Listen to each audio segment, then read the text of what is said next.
that is accosting your son or daughter or my son or daughter, my wife, your husband, my mother, your parents.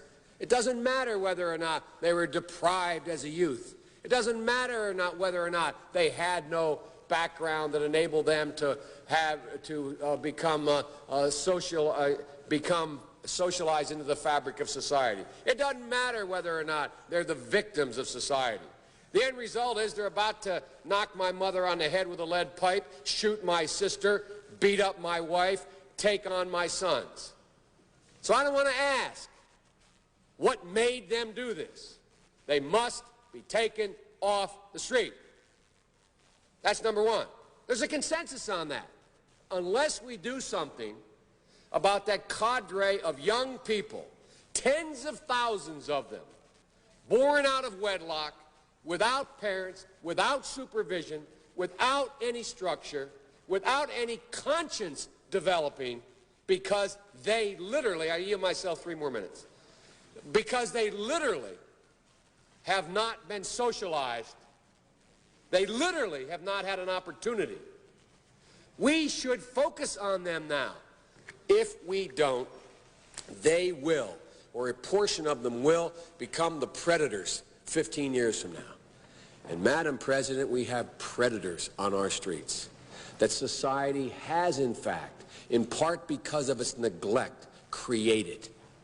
Again, it does not mean because we created them that we somehow forgive them or do not take them out of society to protect my family and yours from them. They are beyond the pale, many of those people.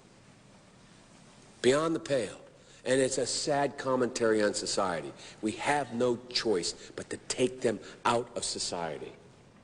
And the truth is, we don't very well know how to rehabilitate them at that point. That's the sad truth. I'm the guy that said, rehabilitation, when it occurs, we don't understand it and notice it. And even when we notice it and we know it occurs, we don't know why.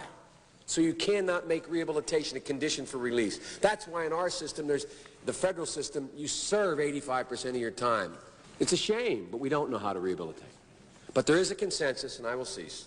A, we must make the streets safer. I don't care why someone is a malefactor in society. I don't care why someone is antisocial. I don't care why they've become a sociopath.